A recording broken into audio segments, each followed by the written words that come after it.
Hello friends, a great welcome to my channel. I am Poonam Dua. With me today you are going to cover chapter 10 of a course in phonetics. You have got many resources from me to prepare for this exam. One is the playlist जिसमें लगभग सभी topics आपके available हैं from poetry to short story, play, novel, essay, history, another topic of history and two topics of phonetics. And now there are 4 PDFs also, PDF 1 of important MCQs, PDF 2 biography of all the authors. इस PDF में आपके सभी text की एक short summary भी available है. PDF 3 में history की इंपॉर्टेंट इवेंट्स हैं और PDF 4 में फोनेटिक्स के इंपॉर्टेंट रिविजन पॉइंट्स हैं. To get all these PDFs, you can inquire at this given link. The same link is given in description too. इस चैप्टर के अंदर हम ऐसे कुछ टॉपिक्स की बात करेंगे जिसमें ए स्ट्रीम मैकेनिज्म इन्वॉल्व नहीं है. वॉल्स और कॉन्सोनेंट का सेगमेंटल फीचर नहीं है. Today we are going to cover super segmental features जैसे कि stress, length, tone, intonation etcetera.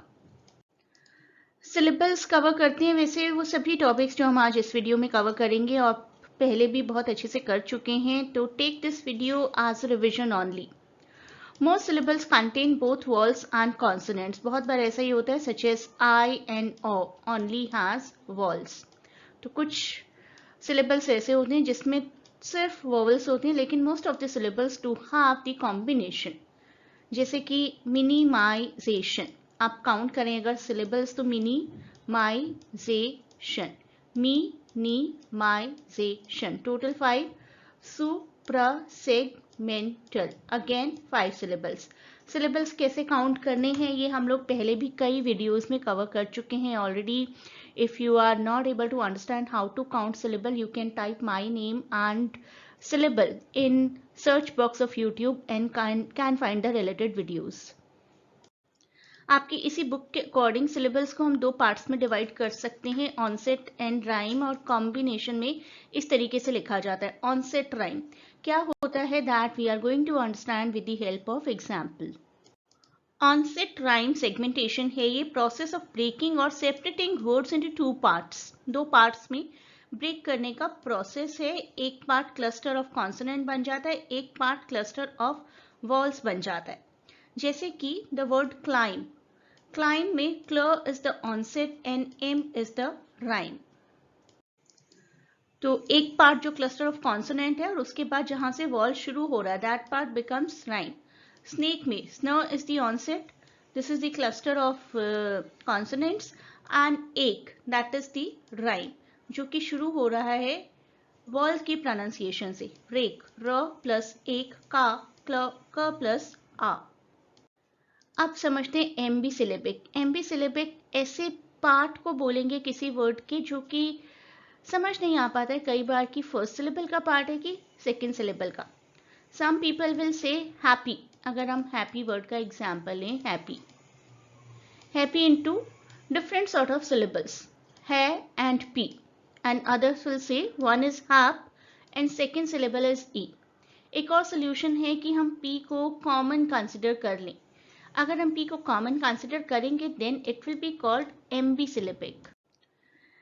कुछ ये वर्ड्स हो सकते हैं एम्बी सिलेबल का एग्जांपल, जैसे कि यहाँ पर ट साउंड. ट sound is Aamby syllabic, common है. It can be counted in but. But में भी कैलकुलेट हो सकता है और ER में भी कैलकुलेट हो सकता है.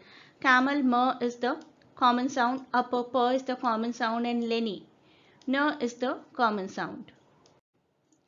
अब बात करते हैं स्ट्रेस की. ये भी आप लोग कई बार कवर कर चुके हैं. स्ट्रेस एक ऐसा सुपरसेगमेंटल फीचर है जो कि अटरेंसेस से रिलेटेड है.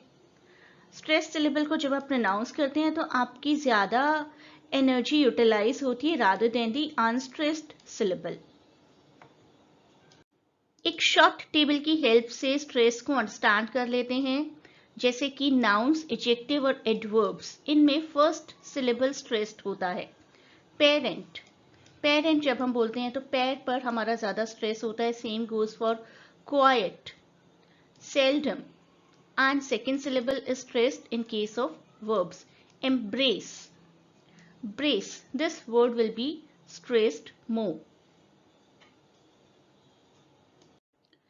Next suprasegmental feature is length, जो कि इंग्लिश लैंग्वेज में कम पाया जाता है, अरेबियन और हिंदी लैंग्वेजेस में काफ़ी होता है.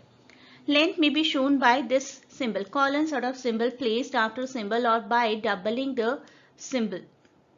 Doubling का एग्जाम्पल हम हिंदी में ले सकते हैं, जैसे कि we write पत्ता, किस तरीके से हम डबल कर देते हैं, that is called length.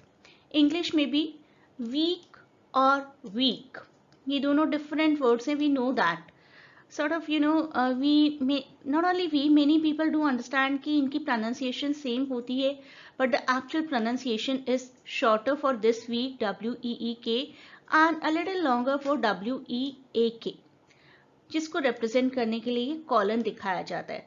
So long consonants को represent करने के लिए this symbol is used in case of increasing the length a bit. Now 2 questions for you. आज के क्वेश्चंस बिना किसी ऑप्शन के रहेंगे. Question 1, how many syllables are there in this word very, VERY. आपको बताना है कि कितने सिलेबल्स हैं. अगर बता पाए कौन कौन से सिलेबल्स हैं, that will be an icing on the cake. Next question, write the onset and rhyme for crop. Crop इस वर्ड का कौन सा पार्ट ऑनसेट में काउंट होगा और कौन सा पार्ट राइम में काउंट होगा. And 1 MCQ. Which of the following English words may be analyzed as having an ambisyllabic consonant? Contains, follow, onset or cryptic. And after this chapter, chapter number 10, जो कि हमने अभी cover किया, we are left only with one chapter of this book, that is chapter 11, Linguistic Phonetics. Let me remind you once again किस तरीके से आप अपना कोर्स रिवाइज कर सकते हैं with the help of all these playlists and these PDFs. ये 4 PDFs हैं एट प्रेजेंट, जो कि आपको बहुत हेल्प करेंगी आपके सभी कंसेप्ट्स को रिवाइज करने में, प्रोवाइडेड कि आपने ऑलरेडी थोड़ी स्टडी की है.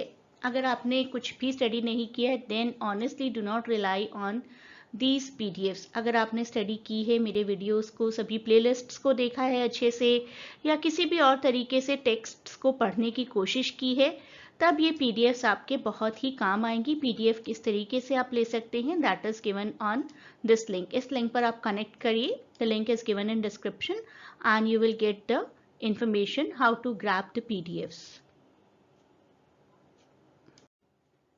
Before moving further, please do not forget to share and subscribe the channel. Provide your valuable feedback in the form of comments, and a great good luck for your upcoming examination from my side.